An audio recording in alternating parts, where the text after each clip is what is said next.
सत्कारयोग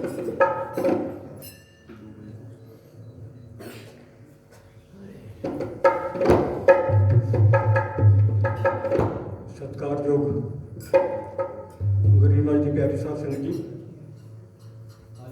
आप जी ने आज तक दीवार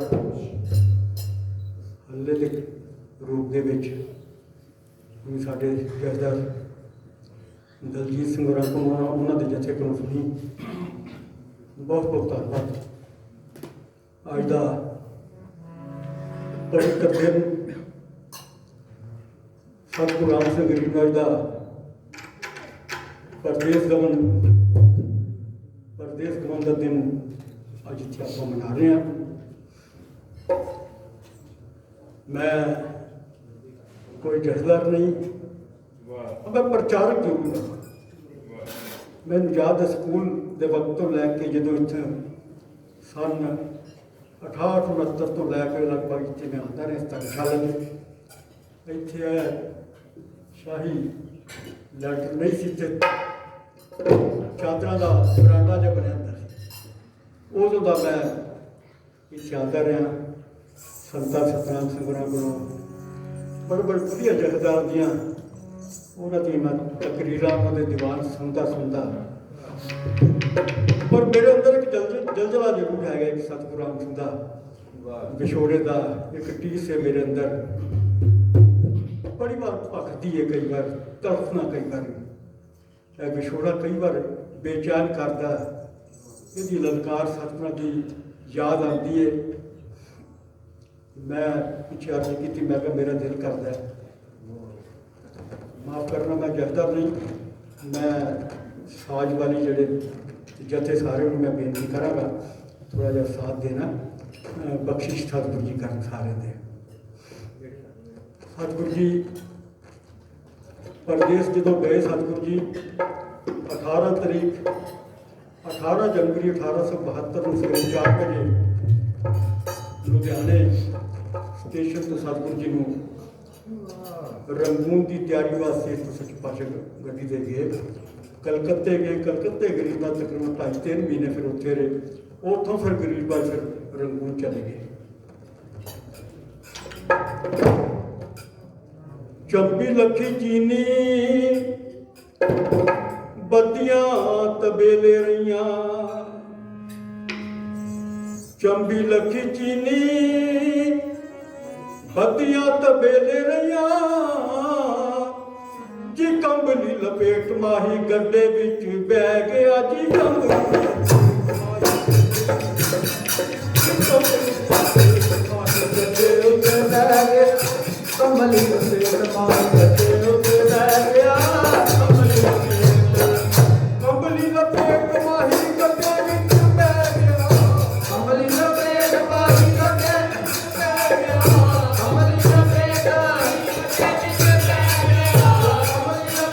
माही गड्डे विच बह गया। कंबली लपेट माही गड्डे विच बह गया। कंबली लपेट माही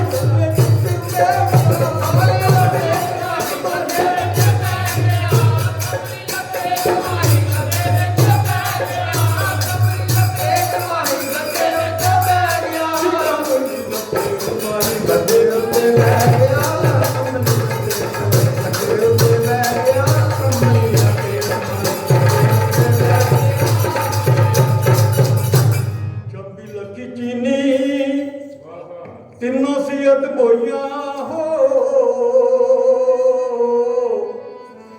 दाने पट्ठे वाला तकन भर भर हंजू रोइया। कंबली लपेट माही गड्डे विच बह गया। कंबली लपेट माही गड्डे विच बह गया। कंबली लपेट माही गड्डे विच बह गया। कंबली लपेट माही गड्डे विच बह गया। कंबली लपेट माही गड्डे विच बह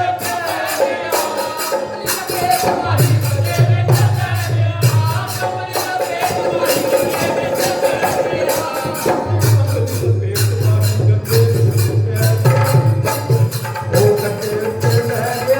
कंबली लपेट माही गड्डे विच बह गया।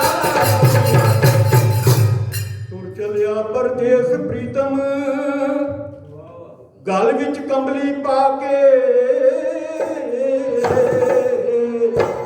लहर विछोड़ा जरन न होसी कूकांगे बिल ला के एक पल जुग हो भी तू सानू पड़कू प्रेहो अग्नि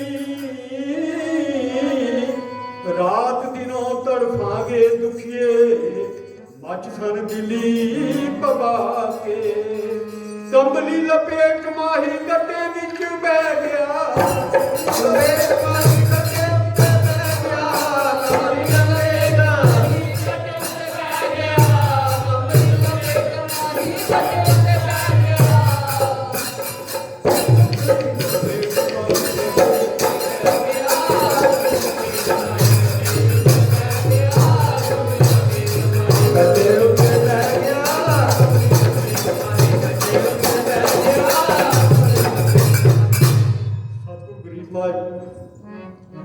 ਜਦੋਂ ਇਸ ਮਹਾਤਮਾ ਤੇ ਸਤਿਗੁਰੂ ਜੀ ਆਏ ਸਤਿਗੁਰੂ ਜੀ ਦੇ ਨਾਲ ਉਹ ਦੇਵਲੋਕ ਦੇ ਦੇਵਤੇ ਸਤਿਗੁਰੂ ਜੀ ਦੇ ਨਾਲ ਹੀ ਆਏ ਜਿਸ ਤਰ੍ਹਾਂ ਭਗਵਾਨ ਕ੍ਰਿਸ਼ਨ ਜਦੋਂ ਇਸ ਧਰਤੀ ਤੇ ਆਏ ਦੇਵਲੋਕ ਦੇ ਦੇਵਤੇ ਜਿਹੜੇ ਸਨ ਉਹ ਗੋਪ ਤੇ ਗੋਪਨ ਬਣ ਕੇ ਸਾਰੇ ਆ ਗਏ ਉਸੇ ਤਰ੍ਹਾਂ ਜਦੋਂ ਸਤਿਗੁਰੂ ਜੀ ਆਏ ਸਤਿਗੁਰੂ ਜੀ ਦੇ ਨਾਲ ਪੁਰਾਣੇ ਸਿੱਖ ਜਿਹੜੇ ਸਨ ਉਹ ਸੱਚੇ ਪਾਤਸ਼ਾਹ ਦੇ ਨਾਲ ਹੀ ਆਏ ਸੂਬਾ ਲੱਖਾ ਸਿੰਘ ਸਤਿਗੁਰੂ ਜੀ ਦਾ ਰੰਗ ਸੇਵਕ ਸੀ ਸੂਬਾ ਲੱਖਾ ਸਿੰਘ ਬਹੁਤ ਸਖਤ ਵੀ ਬੋਲ ਜਾਂਦਾ ਸੀ ਕਈ ਵਾਰ ਉਹਦੀਆਂ ਸ਼ਿਕਾਇਤਾਂ ਸੱਚੇ ਪਾਤਸ਼ਾਹ ਤੱਕ ਆਉਂਦੀਆਂ ਸਨ ਕੋਈ ਗਰੀਬਾਂ ਦਾ ਬਹੁਤ ਮਾੜਾ ਬੋਲਦਾ ਹੈ ਹੱਥ ਚੁੱਕ ਲੈਂਦਾ ਹੈ ਇਹਨੂੰ ਆਪ ਜੀ ਕੁਛ ਕਹਿੰਦੇ ਨਹੀਂ ਸੱਚੇ ਪਾਤਸ਼ਾਹ ਕਹਿੰਦੇ ਬੁਲਾਓ ਬੁਲਾਇਆ ਸੂਬਾ ਲੱਖਾ ਸਿੰਘ ਨੂੰ ਸੂਬਾ ਲੱਖਾ ਸਿੰਘ ਸਾਧੂਆਂ ਦੇ ਕੋਲ ਆਇਆ ਸਾਧੂਆਂ ਕੋਲ ਆਇਆ ਸੱਚੇ ਪਾਤਸ਼ਾਹ ਬੜੇ ਪਿਆਰ ਨਾਲ ਉਹਦੇ ਗੱਲਬਾਤ ਕਰਕੇ ਤੇ ਉਹ ਮੱਥਾ ਟੇਕ ਕੇ ਚਲਾ ਗਿਆ ਸਿੱਖ ਦੇਖੋ ਵੀ ਗਰੀਬਾਂ ਕੁਛ ਕਿਹਾ ਹੀ ਹੈਗਾ ਕਰਦੇ ਕਰਦੇ ਕਈ ਵਾਰ ਆਪਣੇ ਹਾਦਸੇ ਹੋਏ ਕਿਤੇ ਸੂਬਾ ਲੱਖਾ ਸਿੰਘ ਨੇ ਬਾਬਾ ਬ੍ਰਹਮਾ ਜੀ ਸਿੰਘ ਜੀ ਨੂੰ ਸੰਤਾਂ ਨੂੰ ਨਾ ਇਹਨੇ ਕਿਤੇ ਉਹਨਾਂ ਦੇ ਹੱਥ ਚੁੱਕਿਆ ਚਪੇੜ ਮਾਰੀ ਸਤਿਗੁਰਾਂ ਦਾ ਗੱਲ ਵੀ ਸਿੱਖ ਸੱਚੇ ਪਾਤਸ਼ਾਹ ਕੋਲ ਆਇਆ ਸਿੱਖਾਂ ਨੇ ਕਿਹਾ ਕਿ ਗਰੀਬਾਂ ਸੰਤਾਂ ਦੇ ਉੱਤੇ ਹੱਥ ਚੁੱਕਿਆ ਨੇ ਤੂੰ ਆਪ ਜੀ ਕੁਛ ਕਹਿੰਦੇ ਨਹੀਂ ਬੁਲਾਓ ਅੱਜ ਬੁਲਾਓ ਕਰਨੇ ਗੱਲ ਇਹਦੇ ਨਾਲ ਸੂਬਾ ਲੱਖਾ ਸਿੰਘ ਨੂੰ ਸੁਣਾ ਦਿੱਤਾ ਸੂਬਾ ਲੱਖਾ ਸਿੰਘ ਸੱਚੇ ਪਾਤਸ਼ਾਹ ਵੱਲ ਜਦੋਂ ਪਹੁੰਚਿਆ ਤੇ ਸੱਚੇ ਪਾਤਸ਼ਾਹ ਮੱਥਾ ਟੇਕ ਕੇ ਬੈਠਾ ਤੇ ਸੱਚੇ ਪਾਤਸ਼ਾਹ ਫਿਰ ਉਹਨੂੰ ਕਿਹਾ ਕੁਛ ਕਿਹਾ ਨਹੀਂ ਤੇ ਮਿੱਠਾ ਪਾਣੀ ਸੱਚੇ ਪਾਤਸ਼ਾਹ ਪਿਲਾਓਗੇ ਨਿੰਬੂ ਪਾਣੀ ਪਿਲਾਇਆ ਉਹਨੂੰ ਜਦੋਂ ਗਿਆ ਸਿੱਖਾਂ ਨੇ ਅਰਜ਼ ਕੀਤੀ ਕਿਹਾ ਗਰੀਬਾਂ ਆਪ ਜੀ ਆਪ ਵੀ ਕੁਛ ਨਹੀਂ ਕਿਹਾ ਕਹਿੰਦੇ ਮੈਂ ਕੀ ਕਰਾਂ ਜਦੋਂ ਇਹ ਮੇਰੇ ਕੋਲ ਆਉਂਦਾ ਹੈ ਕਹਿੰਦੇ ਨੇ 6ਵੀਂ ਪਾਤਸ਼ਾਹੀ ਦੇ ਟਾਈਮ ਜਦੋਂ ਮੈਂ ਗਵਾਲੀਅਰ ਦੇ ਕਿਲੇ ਦੇ ਵਿੱਚ ਸੀ ਤੇ ਉਦੋਂ ਆਇਆ ਉੱਥੇ ਜੇਲਰ ਸੀ ਉੱਥੇ ਅਫਸਰ ਸੀ ਉਦੋਂ ਇਹਨੇ ਉਦੋਂ ਬੜੀ ਸਾਡੀ ਸੇਵਾ ਕੀਤੀ ਸੀ ਉਦੋਂ ਤੇ ਜਦੋਂ ਆਉਂਦਾ ਮੈਨੂੰ ਉਹਦਾ ਉਹ ਟਾਈਮ ਜਿਹੜਾ ਉਹ ਯਾਦ ਆ ਜਾਂਦਾ ਮੈਨੂੰ ਮੈਂ ਉਹਨੂੰ ਕੀ ਕਵਾਂ ਸਤਿਗੁਰਾਂ ਦੇ ਨਾਲ ਜਿਹੜੇ ਸਿੱਖ ਸੱਚੇ ਪਾਤਸ਼ਾਹ ਨਾਲ ਭਾਰਤ ਦੀ ਆਜ਼ਾਦੀ ਦੀ ਸ਼ਮਾ ਨੂੰ ਜਲਾਉਣ ਵਾਸਤੇ ਜਿੰਨਾ ਆਪਣਾ ਸਭ ਕੁਝ ਵਾਰਤਾ ਉਹ ਸਿੱਖ ਜਦੋਂ ਸੱਚੇ ਪਾਤਸ਼ਾਹ ਦੇ ਬਾਅਦ ਤੜਫ ਗਏ ਸਤਿਗੁਰਾਂ ਦੇ ਨਾਲ ਇਹੋ ਜਿਹੇ ਸਿੱਖ ਆਏ ਤ੍ਰਿਕਾਲ ਦਰਸ਼ੀ ਸਨ ਜਿਨ੍ਹਾਂ ਨੂੰ ਵਕਤ ਦਾ ਪਤਾ ਸੀ ਬਾਬਾ ਜੀ ਨੇ ਸਤਿਗੁਰਾਂ ਨੂੰ ਕਿਹਾ ਕਿ ਤੂੰ ਇੱਥੇ ਹੁਣ ਸਦਾ ਨਹੀਂ ਰਹਿਣਾ ਤੂੰ ਇੱਥੇ ਬਹਿ ਕੇ ਹੁਣ ਮਿਸ਼ਰੀਆਂ ਨਹੀਂ ਖਾਣੀਆਂ ਤੈਨੂੰ ਵੀ ਪਰਦੇਸ ਜਾਣਾ ਪੈਣਾ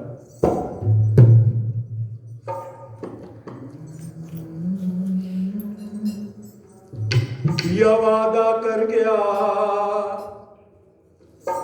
ਆਵਨ ਦਾ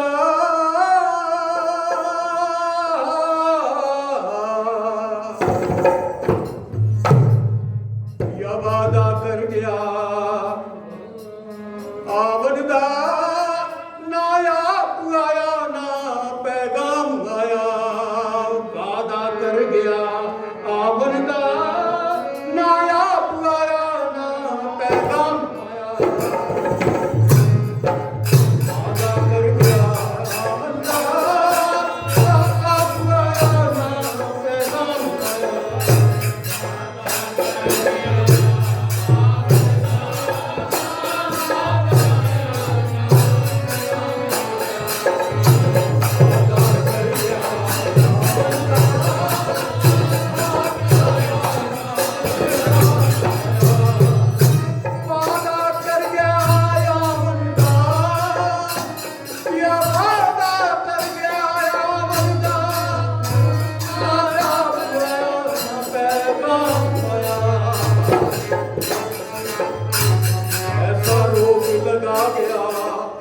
ਜ਼ਿੰਦੜੀ ਨੂੰ ਨਾ ਮੌਤ ਆਈ ਨਾ ਆਰਾਮ ਆਇਆ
मैं तन मन उस तो वार दिया जद कुकिया दा राम पाया वो तन मन उस तो वार दिया जद कुकिया दा राम पाया मैं तन मन उस तो वार दिया जो तने कुकिया दा राम पाया मैं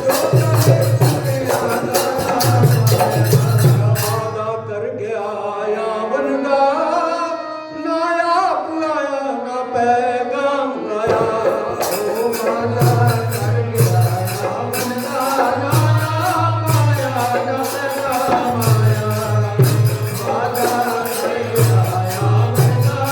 दा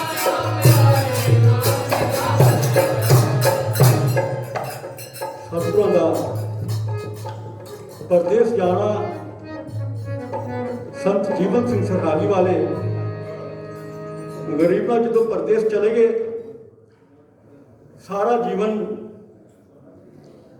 सिर के उत्ते केसां च तेल नहीं लाया मंजे ते नहीं सुते सतपुरों के बैराग के बेचैन रहे सारा जीवन जिनके पिया गए परदेस उनको श्रृंगार कैसा है सतपुरा नाल इश्क करने वाले वो मस्ताने जिन्होंने सच्चे पातशाह के नाल खेड़ा कीतियां सन कलोल कीते सन प्यार किया सतगुण जिन्होंने तेरे बचपन दे वाला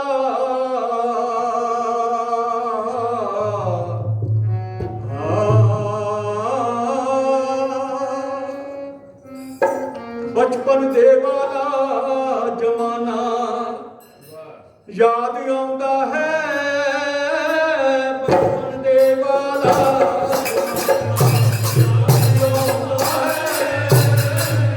जमाना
ਭਾਗਾ ਮਨ ਕਰਤਾਰ ਦਾ ਸਤਿਗੁਰਾਂ ਨੇ ਪਰਦੇਸ ਜਾਣ ਦੀਆਂ ਕੀਤੀਆਂ ਤਿਆਰੀਆਂ ਨੇ ਵੇ ਜਿੱਥੇ ਖੇਲ ਸੀ ਕੀਤੇ ਫਸਾਨਾ ਯਾਦ ਆਉਂਦਾ ਹੈ